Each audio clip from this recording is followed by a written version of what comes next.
Anda sadar Anda milik Tuhan, Anda harus hidup bagi Tuhan. Jangan hidup menurut keinginanmu sendiri.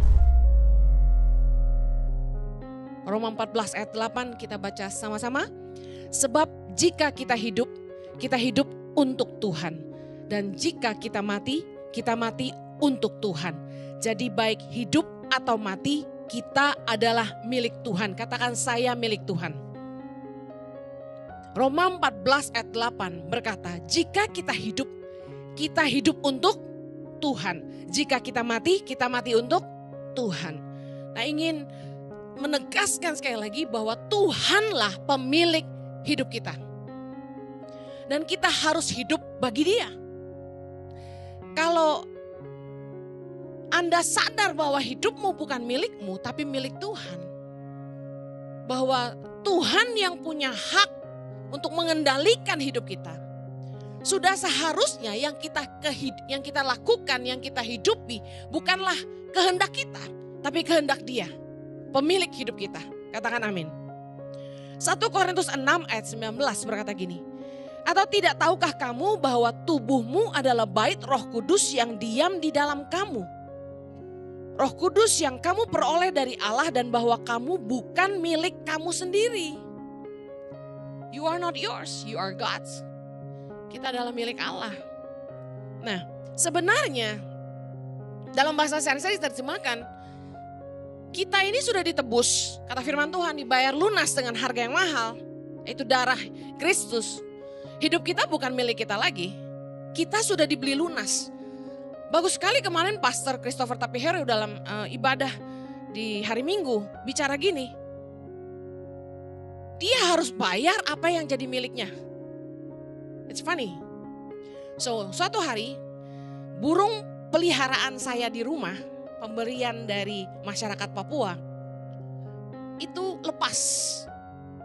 Saya sudah bilang berkali-kali sama staf saya, kalau kasih makan jangan dibuka pintunya besar-besar. Tapi biasa orang gak mau taat.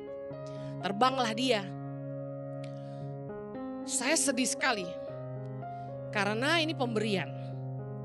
Jadi singkat cerita, anak-anak asrama bantu saya kejar. Anak-anak ikuti dia terbang dari pohon satu ke pohon lain, mereka ikuti sampai sore. Akhirnya dia mangkal di atas pohon tinggi sekali dan dia gak mau turun. Dipanggil gak mau turun. Namanya, lucu juga burung-burung kita nih namanya keren loh. Jangan tersinggung yang namanya sama ya. Soalnya ada orang pelihara anjing namanya Jojo dan Axel, saya juga marah. Iya kok bisa nama bapak sama anak jadiin satu. Anyway, nama burung saya Faith, Iman ya. Nah, waktu dia lepas itu, waduh, dicari nggak mau turun. Singkat cerita saya kasihan karena saya lebih sayang anak-anak asrama daripada burung itu ya kan. Saya bilang udah sayang, pulang udah, yuk pulang sudah. Makan, mandi, biar saja. Kalau dia mau pulang dia pulang, dia nggak mau pulang udah biar sudah. Singkat cerita ditangkap orang. Dekat rumah kami itu kan agak kumuh lah. Karena kami tinggal di daerah paling murah di Kelapa Gading. Orang-orang dari tempat kumuh yang tinggal di bedeng-bedeng itu ceritanya ada yang tangkap burung itu. Dipotong buntutnya. Biar gak bisa lari lagi. Burungnya burung bagus, saya gak mau sebut karena ini gak boleh ya. Nah, dijual sama dia. Saya kirim staf saya bilang ini, tanya dia mau jual berapa. Dia bilang 1,5 juta sama kandangnya. Kandang apaan? Kandangnya jelek dari kayu gitu udah bekas. Dia mau jual burung saya balik ke saya 1,5 juta. Memang orang ini gak tahu harga burung ini. Karena itu burung kan pemberian. Kalau dijual sih mahal gitu. Tapi dia jual balik ke saya 1,5 juta. Bayangin saya harus bayar sesuatu yang memang milik saya gitu. Anda bisa mengerti sampai sini? Yesus begitu sama kita. Kita ini milik Dia. Siapa yang ciptain kita? Jangan bilang papa mama. Yang ciptain kita Tuhan.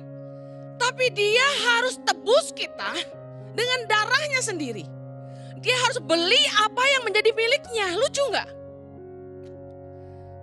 Kita ini bukan milik kita ini milik Tuhan.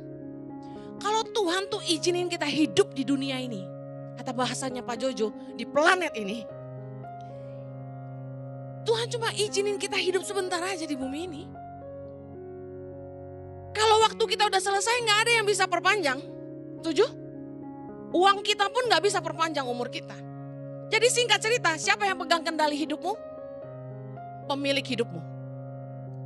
Cuma dia yang bisa kasih lahir dan kasih mati kita. Setuju? Berarti hidup kita milik siapa? Milik Tuhan. Kalau Anda sadar Anda milik Tuhan, Anda harus hidup bagi Tuhan. Jangan hidup menurut keinginanmu sendiri. Let God completely direct your life. Izinkan Dia yang menuntun hidupmu. Ibadah Gereja Impact Community Indonesia ada di setiap minggu jam 8 pagi, jam 10, jam 12 siang, jam 3 sore, dan jam 5 sore. Setiap ibadah disertai ibadah anak atau Impact Kids dan ibadah remaja.